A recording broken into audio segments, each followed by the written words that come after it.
I am Jack Emerson, and welcome to the life and times of Samuel Taylor Coleridge. Samuel Taylor Coleridge was born on October 21st, 1772, in the country town of Ottery St. Mary, Devon, England. Samuel's father, the Reverend John Coleridge, was a well-respected vicar of the parish and headmaster of Henry VIII's Free Grammar School at Ottery.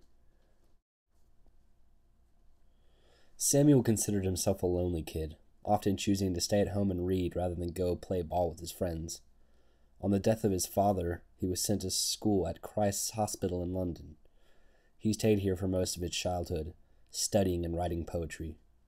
From 1791 until 1794, Coleridge attended Jesus College, Cambridge.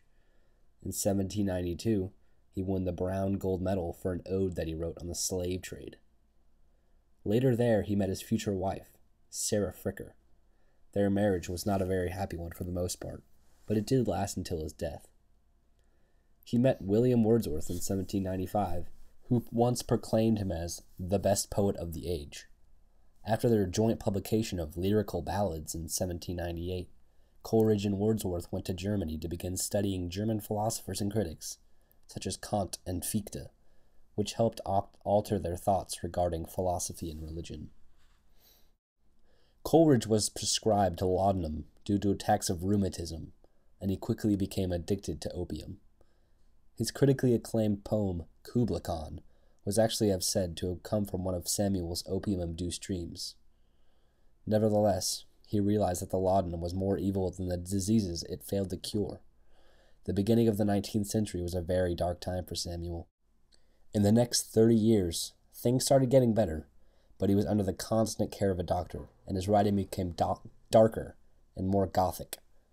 He was a very intelligent writer and a philosopher of his time, and when he died in 1834, his friends could only think of how the world had just lost an incomparable intellect of the time.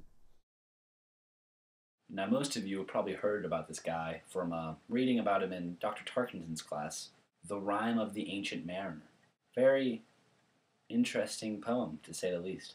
Coleridge had this ability to contrast two figments of nature, such as in Rime of the Ancient Mariner, when he compares a wedding ceremony to this vast, unending, terrifying ocean that this mariner's been trapped in.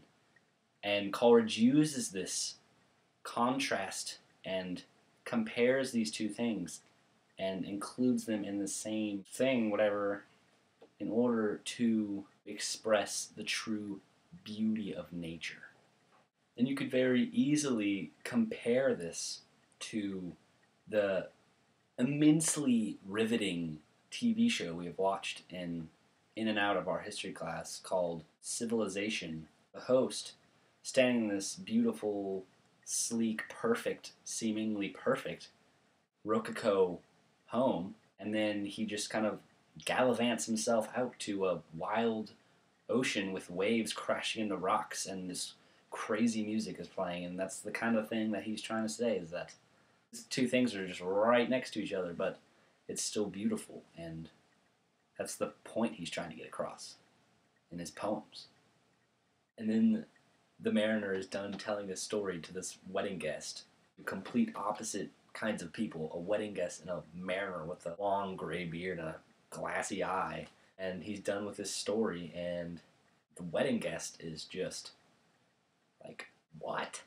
He goes home, and obviously he's sad yet wise at the same time, which implies this idea that the more knowledge we gain about reality, the more years we add on to our being, the less we really wish we knew. The same thing can be seen in the other poem I read, Kubla Khan, about this dome structure, building, whatever, how it's so perfect, and it's set in Janatu, and all the gardens around it are so beautiful and blooming, and there's beautiful rivers flowing through it. A couple miles away, beyond the walls of this dome thing, terrifying ocean. once again. It's just raging and wild. And it's more of an example of how two things could be right next to each other and be complete opposites, but still be perfectly harmonious in nature. And that's just more of a advocate for the fact that this idea that Coleridge is trying to get out, that nature is beautiful. And it's just like that back in Rime of the Ancient Mariner with the albatross.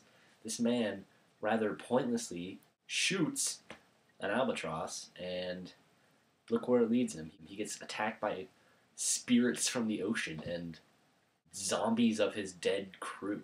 Like, that's so messed up. And it's because he shot this albatross. And that's what Coleridge is trying to say, this harmonious blend of good, evil, light, dark, dichotomy of nature that makes it harmoniously beautiful. And that's what makes it work in the first place, is how different everything is. Boom.